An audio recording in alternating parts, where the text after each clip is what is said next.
الحمد لله رب العالمين. أشهد أن لا إله إلا الله وحده لا شريك له، وأشهد أن سيدنا ومولانا محمدًا عبده ورسوله،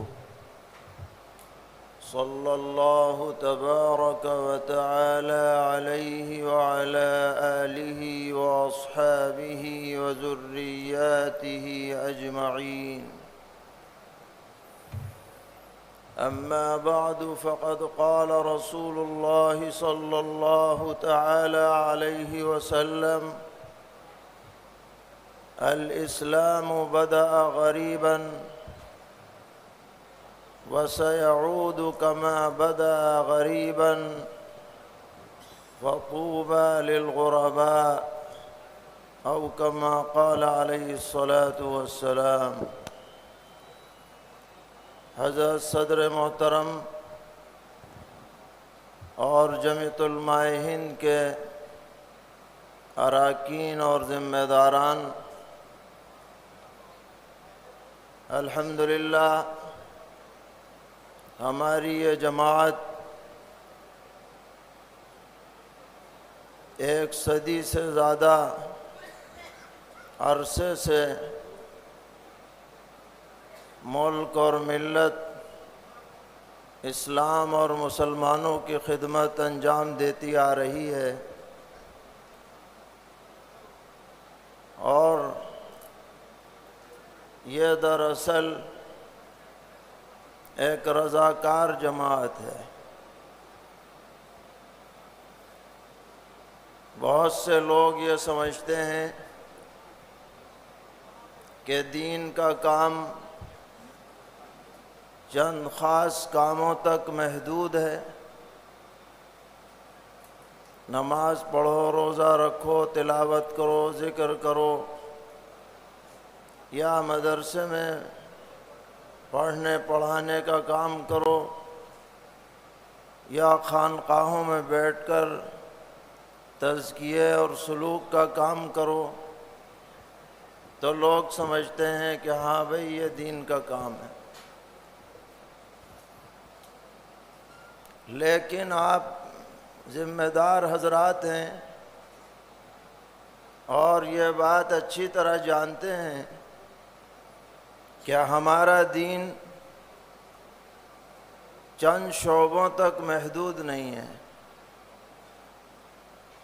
حضرت والد صاحب رحمۃ اللہ علیہ اس بات کو بہت زور دے کر بیان فرمایا کرتے تھے کہ جس طرح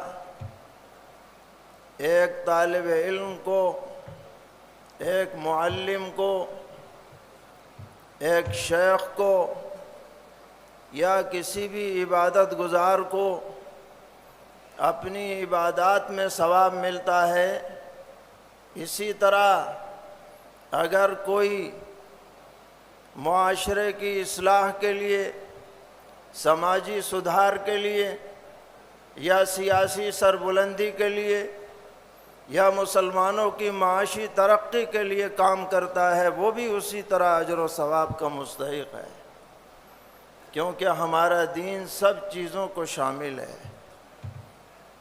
اللہ تبارک و تعالی نے قرآن پاک میں سرور عالم صلی اللہ تعالی علیہ وسلم کو حکم دیا ہے، اور وہ حکم آپ کو ہے، لیکن مخاطب ہم ہیں.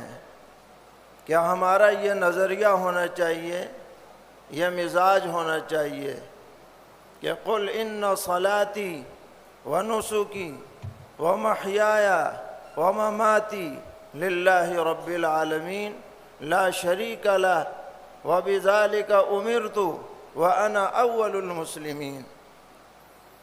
اس آیت میں تمام مسلمانوں کے لیے زندگی گزارنے کا ایک منشور دے دیا گیا ہے. ہماری نماز، ہماری عبادات، اور پھر ہماری زندگی اور ہماری موت، اس میں سب چیزیں آ گئیں. عبادات بھی ہیں، معاملات بھی ہیں، معاشرت بھی ہیں، اخلاق بھی ہیں، یہ سب اللہ کے لیے ہونے چاہیے جو رب العالمین ہے، جس کا کوئی شریک اور ساجی نہیں۔ اور فرمایا کہ آپ کہیے کہ مجھے اسی کا حکم دیا گیا ہے، اور جب آپ کو حکم دیا گیا تو آپ کی امت کو بھی یہی حکم ہے، وَأَنَا أَوَّلُ الْمُسْلِمِينَ، اور میں سب سے بڑا اللہ کا تابعدار ہوں، عبادت گزار بھی ہوں، معاشرت میں بھی دین کی پابندی کرنے والا ہوں، معاملات میں بھی ان کا لحاظ کرنے والا ہوں۔ یہ ہمارے لیے ایک منشور ہے، ایک رہنما ہدایت ہے۔ تو جمعیت علماء کے کام جو مختلف شعبوں میں پھیلے ہوئے ہیں، یہ کوئی دنیا داری نہیں ہے۔ اگر حسن نیت کے ساتھ ان کو انجام دیا جائے، یہ بھی سراپا دینداری ہے۔ اس کو بھی اجر و ثواب کی نیت سے انجام دینا ہے۔ ہمارا دین ہمیں سکھلاتا ہے، پریشانی کے وقت جب کوئی حادثہ پیش آ جائے، مصیبت پیش آ جائے، تو سرور عالم صلی اللہ تعالی علیہ وسلم نے نماز قضا فرما دی۔ نماز جیسی اہم ترین عبادت جو دین کا ستون ہے، جنگی حالات پیش آئے، نماز قضا فرما دی، بعد میں ادا فرمائیں۔ اس وقت کا دین وہی تھا جس میں نبی اکرم علیہ السلام نے صحابہ کو لگایا ہے۔ آگ لگ رہی ہے، لوگ مر رہے ہیں، اور آدمی لمبی سی نماز کی نیت باندھ کے کھڑا ہو جائے، یہ دینداری نہیں ہے۔ وہاں جان بچانا یہ اصل دین ہے۔ ایسے ہی اور بہت سے مواقع ہیں، وقت پر جو چیز جتنی ضروری ہو اس کو بہتر سے بہتر انداز میں پیش کرنا اور اس میں اپنی ذمہ داری ادا کرنا، یہی ہمارا دین ہمیں سکھلاتا ہے۔ جمعیت علماء کے کام پہلے بھی ہوتے رہے، ماشاءاللہ علاقوں میں مقامی اعتبار سے، ضلعی اعتبار سے، تحصیل کی سطح پر، صوبائی سطح پر، لیکن اللہ تعالیٰ بہت جزائے خیر عطا فرمائے ہمارے صدر محترم حضرت مولانا سید محمود اسد مدنی صاحب زیدہ مجدہم کو، کہ انہوں نے نئے زمانے کے تقاضوں کے مطابق ان کو منظم کرنے کا کام کیا ہے۔ کیونکہ اگر کام کو زمانے کے مطابق نہ ڈھالا جائے تو ہم پیچھے رہ جائیں گے۔ تربیت کا بھی کام ہے، رپورٹیں لینے کا کام ہے، ان سب کو کاغذ پر مرتب کرنے کا کام ہے۔ یہ سب چیزیں کل سے آپ دیکھ رہے ہیں، سن رہے ہیں، آپ کے سامنے آ رہی ہیں۔ ایک جماعت ایک منظم انداز میں کھڑی ہو رہی ہے، کھڑی پہلے بھی تھی، ہمیں اس سے انکار نہیں ہے، لیکن اس کے اندر جو ایک منظم نظام قائم کیا گیا ہے، یہ بہت خیر کا سبب ہے۔ یہ ہمارے لیے سستی دور کرنے کا بھی ذریعہ بنے گا۔ جب ہم طے کریں گے کہ ہر مہینے بیٹھنا ہے، ہر ہفتے بیٹھنا ہے، تو پچھلی کارگزاری سامنے آئے گی، اگلے کے عزائم سامنے آئیں گے، اس سے ایک ماحول بنے گا کام کرنے کا۔ اور خاص طور پر ہماری یہ ذمہ داری، جیسا کہ کل بھی ہم نے عرض کیا، کہ ہمیں اپنے معاشرے کو دیندار بنانے کی سب سے زیادہ فکر کرنی ہے۔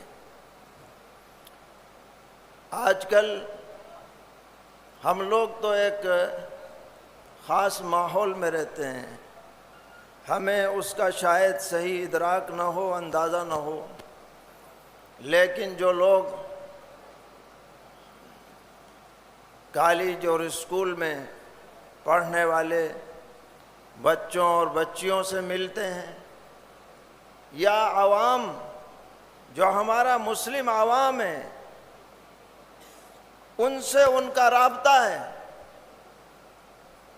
وہ جانتے ہیں کہ آج ان کے لیے دین ایک عجیب چیز بن چکا ہے، نامانوس بن چکا ہے۔ ایسے چھوٹے چھوٹے مسائل جن کو ہر مسلمان کو جاننا چاہیے، عام آدمی نہیں جانتا۔ پاکی ناپاکی کے مسائل معلوم نہیں ہیں۔ کوئی مسئلہ اگر بتلا دیا جائے ایسے ماحول میں تو آنکھیں کھول کے دیکھتے ہیں کہ اچھا ہمیں تو پتہ ہی نہیں تھا۔ نام ان کا مسلمانوں جیسا ضرور ہے، خاندان مسلمانوں جیسا ہے، لیکن تربیت اسلامی ماحول میں نہیں ہو رہی۔ گھر کا ماحول دین سے انتہائی دور ہے۔ یہ تو اگر جماعت کی محنتیں نہ ہوتی، جو کچھ نظر آ رہا ہے شاید یہ بھی نظر نہ آتا۔ تو دین آج غریب بن چکا ہے۔